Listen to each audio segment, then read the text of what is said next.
What is good, Survivor?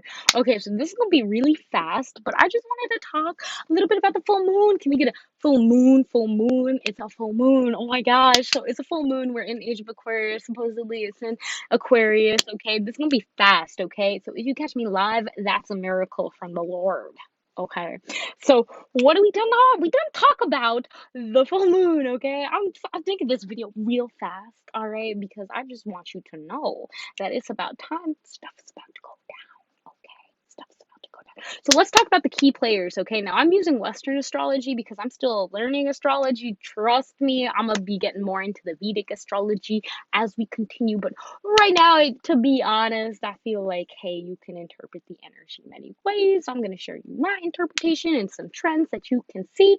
That shout out to the Discord family for sharing these and listening to me while I sorted it out and just discussing. Okay, if you're interested in joining the Discord family, you can. Okay, it will be in the description, the link to join. Okay, y'all. All right, so let's talk a little bit about what's happening in the full moon in Aquarius that's happening today. Okay, so we gonna just be honest with you, fam.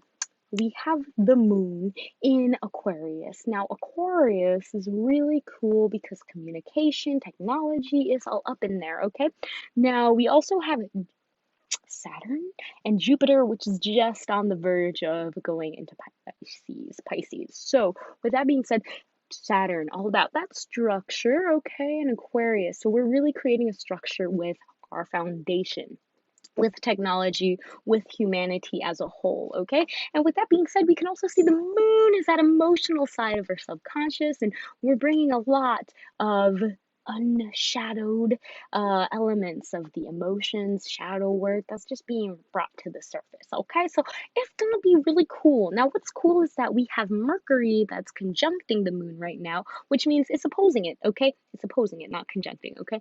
So this opposition is actually helping us with our communication, which is really full of Cancerian energy because that's where Mercury is. So it's very, very like you can be on the defense about these things. You can be like very much defending yourself, like a crab in a shell that feels very emotional sometimes, gets a bit defensive, especially with Mars and Leo. Leo, a fiery sign, very prideful, and the sun is in Leo as well. So we are in Leo season, which means that Mars and the sun are just kind of edging each other on, very fiery energy. And this is all happening in Leo, which is another very fiery sign. So really powerful, okay? And this is juxtaposing the moon, which is all the way over there in Aquarius, which is more cool, calm, detached energy in terms of humanity. Now, I really wanted to mention really quickly that Pluto is playing its role with the what's it called, Capricorn energy. Okay, it's in the house of Capricorn.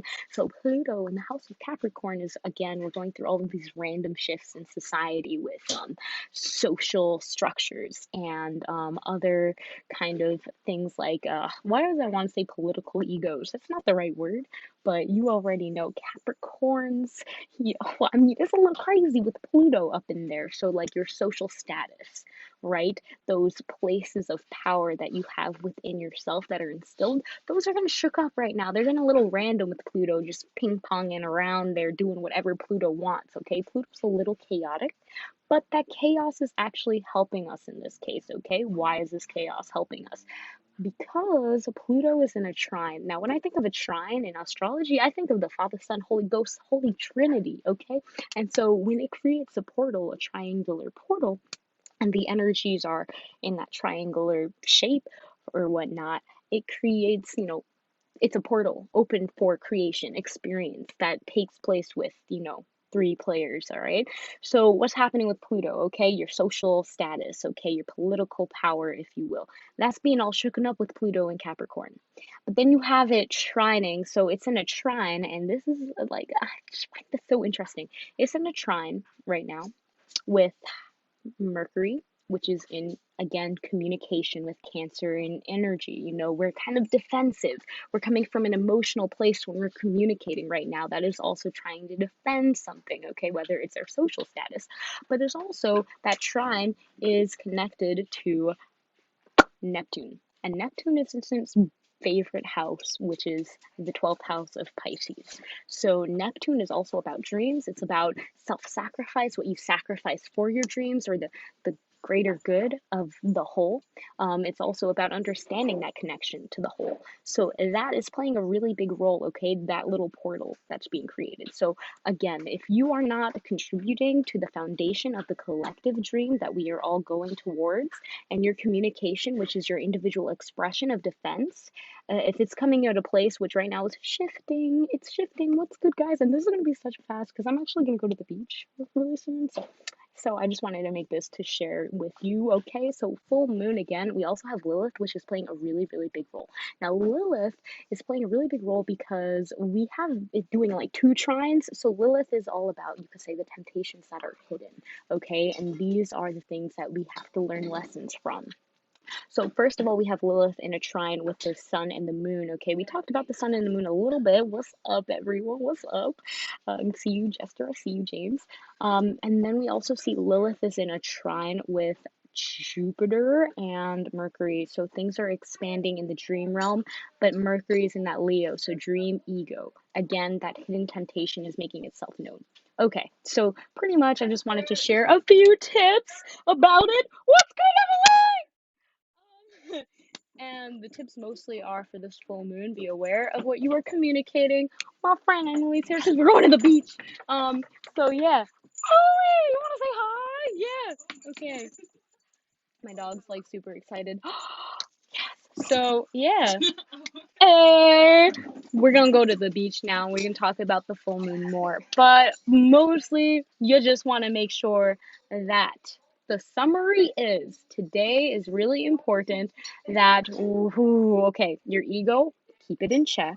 Okay, you're gonna be very defensive when you're communicating because Mercury is in Cancer, okay? So keep that in check when you are communicating. If you are going to defend something, make sure it's for the greater good or that overall bigger picture dream that we are all collectively going for so that you can assist with the foundation, okay?